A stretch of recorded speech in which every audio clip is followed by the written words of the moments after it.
Bismillahirrahmanirrahim. Assalamualaikum warahmatullahi wabarakatuh. Perkenalkan, nama saya Andi Indriani dari Prodi Pendidikan Akuntansi Angkatan 2018 kelas B. Tujuan saya membuat video ini ialah untuk memenuhi ujian tengah semester mata kuliah seminar akuntansi. Pada video ini saya akan memaparkan terkait hasil bedah skripsi dari dua kelompok berdasarkan pedoman penyusunan skripsi atau tugas akhir Fakultas Ekonomi Universitas Negeri Makassar. Baiklah, judul skripsi yang pertama ialah pengaruh penyuluhan pajak dan sanksi perpajakan terhadap kepatuhan wajib pajak. Yang kedua, pengaruh independensial akuntabilitas dan profesionalisme auditor terhadap kualitas audit. Yang pertama, hasil bedahnya terkait judul. Dalam penentuan judul kedua skripsi sudah tepat karena tidak melebihi dari 20 kata dan pengetikannya sudah sesuai dengan panduan penulisan skripsi UNM Fakultas Ekonomi, yaitu menggunakan huruf kapital, font Times New Roman ukuran 13 dan ditebalkan. Untuk abstraksi pada skripsi yang pertama diawali dengan kop ringkasan yang diketik di batas atas pengetikan dengan huruf kapital ukuran 14 dan ditebalkan. Identitas penulis sudah ada, yaitu nama mahasiswa yang diketik dengan huruf kapital diakhiri titik, tahun lulus diakhiri titik, judul skripsi atau tugas akhir diakhiri titik, kalimat Fakultas Ekonomi Universitas Negeri Makassar diakhiri titik, kata pembimbing disertai nama lengkap pembimbing 1 dan pembimbing 2 yang diantarai dengan kata dan diakhiri dengan titik. Untuk abstraksi pada skripsi yang kedua, berdasarkan isi sudah sesuai karena telah memuat identitas dan isi, yang dimana isi pada ringkasan terdiri atas tujuan penelitian, metode penelitian, dan hasil penelitian. Abstrak pada skripsi ini juga sudah menggunakan dua bahasa, yaitu bahasa Indonesia dan bahasa Inggris. Untuk cara pengetikannya, terdapat kesalahan pada kata di antara nama pembimbing 1 dan pembimbing 2, yang dimana seharusnya diantarai dengan simbol dan, tetapi ia menggunakan kata dan. Selanjutnya, pada bab 1, latar belakang. Latar belakang pada skripsi yang dibedah oleh kelompok 4 maupun kelompok 21 sudah tepat karena telah didasari oleh pemikiran dan didukung oleh fakta dan data yang ada. Pada rumusan masalah, kedua skripsi yang dibedah sudah sesuai karena rumusan masalahnya telah dibuat dalam bentuk kalimat tanya serta dirumuskan dengan tegas, jelas, dan cermat.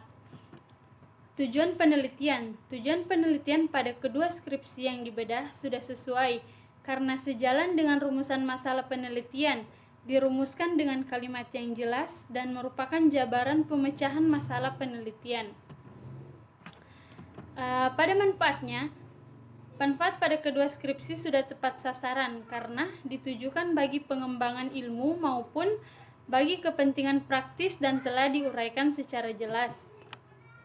Selanjutnya pada bab 2, tinjauan pustaka pada skripsi yang pertama sudah sesuai karena sudah menguraikan variabel penelitian mulai dari definisi, hal-hal penting dalam variabel, serta pengukuran variabel yang memiliki keterkaitan dengan penelitian. Pada skripsi yang kedua, tinjauan pustakanya sudah tepat karena telah mengandung uraian variabel dependen dan independen dari definisi, hal penting yang sesuai, dan pengukuran variabel. Selanjutnya, penelitian sebelumnya. Pada skripsi yang pertama sudah sesuai karena memuat tujuan penelitian, metode penelitian, hasil penelitian, persamaan dan perbedaan penelitian dengan penelitian yang akan dilakukan, terutama ditinjau dari variabel. Untuk skripsi yang kedua, penelitian terdahulunya sudah sesuai karena telah memuat segala unsur baik dari segi tujuan penelitian hingga perbedaan dan persamaan penelitian tersebut dengan penelitian yang akan dilakukan. Untuk kerangka konseptual pada skripsi yang pertama sudah tepat dan sesuai karena dibuat dalam bentuk uraian dan bagan. Untuk skripsi yang kedua sudah tepat karena telah terurai dengan menguraikan definisi, pengukuran dan keterkaitan variabel yang satu dengan yang lainnya. Untuk hipotesis, Hipotesis pada skripsi yang pertama sudah tepat karena memuat jawaban sementara terhadap rumusan masalah penelitian. Untuk hipotesis skripsi yang kedua, dirumuskan dengan jelas berbentuk kalimat pernyataan yang berdasar pada kajian teori, hasil penelitian terdahulu, dan keadaan data yang telah diperoleh. Selanjutnya, pada bab 3, skripsi yang pertama, variabel dan desain penelitiannya. Variabel penelitian sudah sesuai karena memuat nama variabel disertai kedudukan variabel. Untuk desain penelitiannya sudah sesuai karena memuat uraian singkat dan bagan mengenai desain penelitian. Definisi operasional dan pengukuran variabel.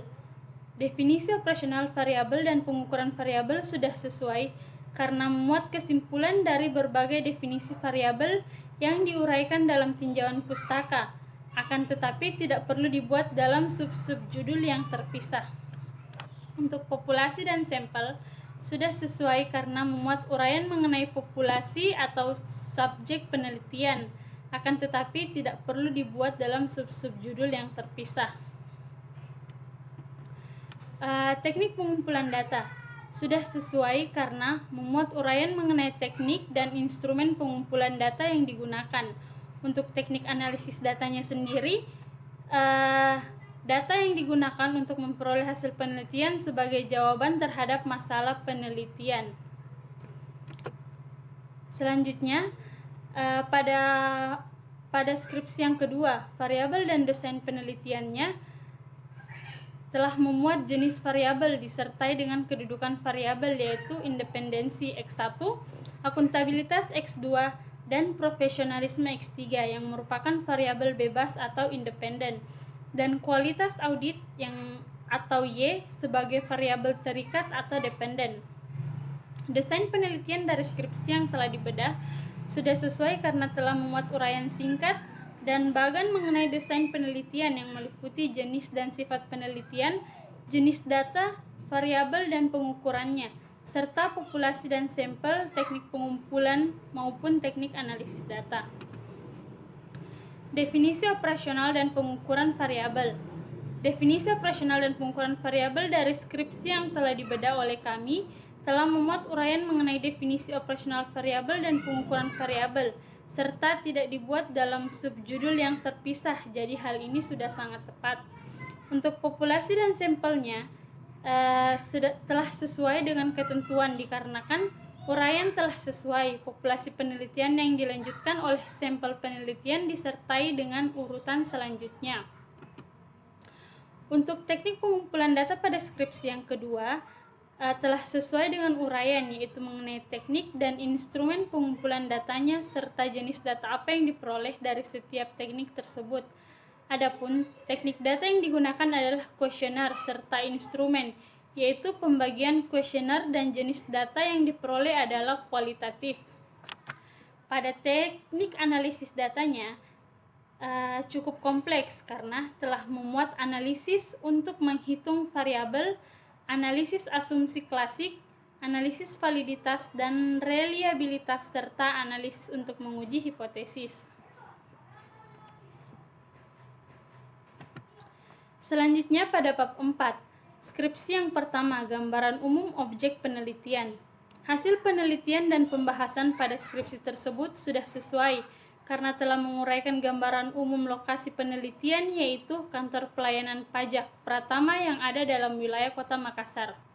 Untuk penyajian datanya, penyajian data pada skripsi tersebut dengan memberikan kuesioner pada responden, yaitu wajib pajak UMKM yang tersebar di Kota Makassar. Hasil analisis datanya sudah sesuai dengan syarat-syarat tertentu, penyusunan penelitian yang menggunakan beberapa pengujian. Hasil penelitian dan pembahasannya telah sesuai karena telah memuat hasil penelitian dari pembahasan hasil penelitian. Misalnya pada penelitian tersebut, hasil dan pembahasan mengenai pengaruh penyuluhan pajak terhadap kepatuhan wajib pajak, pengaruh sanksi perpajakan terhadap keputusan wajib pajak, serta pengaruh penyuluhan pajak dan sanksi perpajakan terhadap kepatuhan wajib pajak. Selanjutnya pada skripsi yang kedua, gambaran umum objek penelitian telah sesuai dengan panduan penyusunan skripsi dan tugas akhir karena memuat uraian mengenai informasi umum lokasi penelitian serta unsur yang memiliki keterkaitan dengan topik yang diteliti. Selanjutnya, penyajian data dan analisis data. Penyajian data dan analisis data tidak sesuai karena penyajian data dan analisis datanya diuraikan dalam hasil penelitian yang seharusnya penyajian data dan analisis datanya dibuat dalam subbab yang terpisah. Untuk hasil penelitian dan pembahasannya juga tidak sesuai karena dibuat dalam subbab yang terpisah.